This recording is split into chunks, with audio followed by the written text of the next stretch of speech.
আসিয়া রাদিয়াল্লাহু তাআলা আনহা আলাইহাস সালাম, ফেরাউনের স্ত্রী।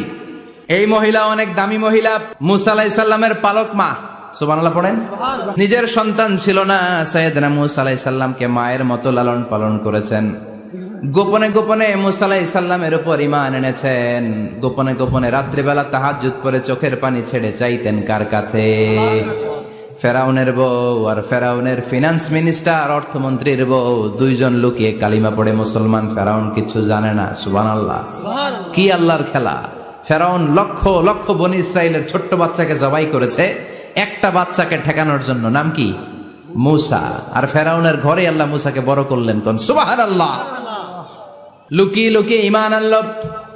ফেরাউনের বউ আসিয়া, অর্থমন্ত্রীর বউ, দুইজন মিলে ফেরাউনের কাছে ঘটনা পৌঁছে গেল, খবর পৌঁছে গেল। ফেরাউন ডেকে পাঠালো। দুধের বাচ্চাকে নিয়ে ফেরাউনের অর্থমন্ত্রীর বউ হাজির।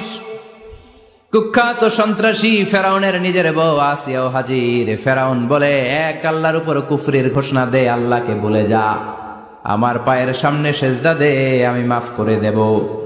আসিয়ার এক কথা, জীবন যাবে কিন্তু ঈমান যাবে। ফেরাউনের অর্থমন্ত্রীর স্ত্রীরও এক কথা, যে আল্লাহর কাছে আমরা মাথা নত করেছি, পৃথিবীর কোন শক্তির কাছে ওই মাথার নত হতে পারে না। ফেরাউন বলল, তাই নাকি? দেখি তোদের ঈমানের পাওয়ার কত বড়। অর্ডার করলো, বিশাল বড় পাতিল নিয়ে আসো, কড়াই নিয়ে আসো, কড়াই ভর্তি তেল গরম করতে শুরু করো। টকবক টকবক করে কড়াইয়ের মধ্যে গরম তেল। ফেরাউন বলে, ও অর্থমন্ত্রীর স্ত্রী, তোমারে অনেক ভালো জানতাম, এখনই আমার পায়ের সামনে সেজদায় লুটিয়ে পড়ো, আল্লাহরে ছাড়ো, আমি তোরে ছেড়ে দেব। অর্থমন্ত্রীর বউ বলে, এত সোজা না। সুবহানাল্লাহ বলে। কি ঈমান? ঈমানের পথে অবিচল থেকে আমার মরণ যেন হয়, তোমারই কাছে মিনতি আমার, তোমারই কাছে মিনতি আমার, মহামহিম দয়াময়, ঈমানের পথে অবিচল থেকে আমার মরণ যেন হয়। পড়ে না আমিন? আবার পড়ে না আমিন? এক কথা, আল্লাহর সামনে মাথা নত করেছি, কারো সামনে করব না। ফেরাউন অর্ডার দিল, এই মহিলার দুধের বাচ্চাটারে টান দিয়ে আন, টকবক তেলের মধ্যে, কড়াইয়ের মধ্যে গরম তেলের মধ্যে ছেড়ে দে। মায়ের চোখের সামনে দুধের বাচ্চাকে গরম তেলের মধ্যে ছাড়ে। হিসাবটা কি সহজ নাকি? কথা বলেন। চিৎকার দিয়ে মা কেঁদে ওঠে, ছেড়ে দাও। ফেরাউনের নির্দয় অন্তরে দয়া হয় না। দুধের বাচ্চাটারে তেলের মধ্যে ছেড়ে দেওয়ার পরে মুহূর্তের মধ্যে ছেলেটা রোস্ট হয়ে যায়। কিন্তু ছেলেটা হাত উঁচু করে ডেকে বলে, মা ভয় পেও না, তোমরা দেখো টকবগে কড়াইয়ের ভেতরে তেল, আসলে মা এটা আগুন না, এটা জান্নাতের বাগান। ও মা, ফেরাউনের দিকে তাকাস না রে মা, আমার মতো দৌড় দিয়ে তেলের মধ্যে ঝাঁপ দে। আল্লাহু আকবার। ফেরাউনের অর্থমন্ত্রীর বউয়ের ঈমান দ্বিগুণ হয়ে যায়, 3 গুণ হয়ে যায়।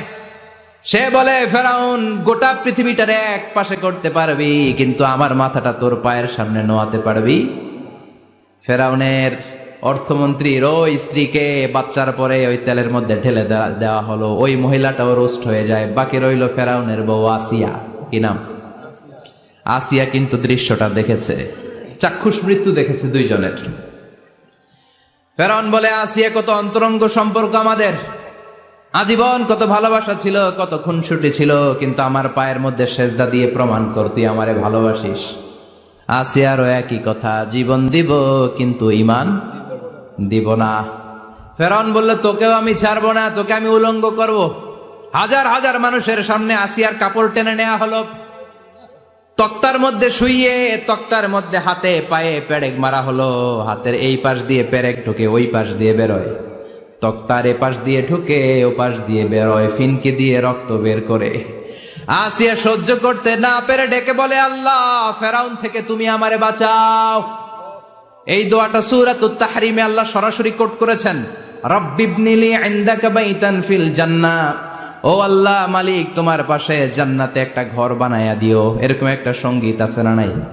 এই সঙ্গীতটা সরাসরি সূরাতুত তাহরিম আসিয়ার দোয়া থেকে কোট করা হয়েছে, পড়েন সুবহানাল্লাহ। মালিক তুমি জান্নাতে, তোমার পাশে আমায় একটি ঘর বানিয়ে দিও, একটি ঘর বানিয়ে দিও, সে বিভীষিকাময় মহাদিনে তোমার প্রতিবেশী করে নিও। মালিক তুমি জান্নাতে, তোমার পাশে আমায় একটি ঘর বানিয়ে দিও, একটি ঘর বানিয়ে দিও। আল্লাহু আকবার। সেই ৫,০০০ বছর আগের দোয়া আজও আমরা তাফসীর মাহফিলে গান বানিয়ে বলি। ৫,০০০ বছর আগের কথা আজও আমরা কোরআনের আয়াত হিসেবে পড়ি। আল্লাহু আকবার। কি মাকবুল হয়েছেন মহিলাটা আল্লাহর দরবারে। আল্লাহরে বললেন, আল্লাহ শুধু তোমার ইবাদতের কারণে আজকে আমার এমন দশা উলঙ্গ হওয়া লাগলো, আমার হাতে পায়ে পেরেক ঠোকা হলো, আল্লাহ এখন গরম তেলের মধ্যে ছেড়ে দেয়া হবে, তুমি বাঁচাও। আল্লাহ বললেন, জিব্রাইল আমার জান্নাতটারে আসিয়ার চোখের সামনে তুলে ধর। আমার আসিয়া দুনিয়ার বুকে থেকে জান্নাত দেখে দেখে আমার মেহমান হয়ে আমার কাছে আসবে। আসিয়াকেও গরম তেলের মধ্যে ফেলে দেয়া হলো। দুনিয়ার বুকে থেকে জান্নাতের নমুনাটা দেখতে দেখতে সাইয়েদাতুনা আসিয়া আল্লাহর কাছে চলে গেলেন। পড়েন আল্লাহু আকবার। এজন্য ঈমানের পথে অবিচল থেকে আমার মরণ যেন হয়। পড়েন আমিন। তাহলে আসিয়ার জীবনী থেকে আমার মায়েদের জন্য শিক্ষা হলো, ঈমান ছাড়া যাবে না, বেঈমান হয়ে মরা যাবে না, মাজারে গিয়ে মুশরিকাদের কাতারে নাম তোলা যাবে। ওই মায়েরা ঈমান কেমন করে রক্ষা করবেন? ঈমান কত বড় দামি জিনিস, ঈমান একজন নারীর মর্যাদা আল্লাহর কাছে কত বাড়িয়ে তোলে। আসিয়ার জীবনে এই শিক্ষাটা আছে না নাই? কথা কন, বোঝা যায়? বোঝা যায়। তাহলে প্রথমে জানলাম কার কথা? হাজারের কথা। হাজারার জীবনী থেকে শিক্ষা ছিল তাওয়াক্কুল করতে হবে একজনের উপর, তিনি কে? আল্লাহ। আসিয়ার জীবনী থেকে আমরা কি শিখলাম? ঈমান রক্ষা করতে হবে। জীবন যাবে, ঈমান যাবে, জীবন যাবে, ঈমান যাবে। আসিয়ার জীবনী থেকে শিক্ষা হলো ঈমানের পথে অবিচল থাকতে হবে, ঠিক কিনা?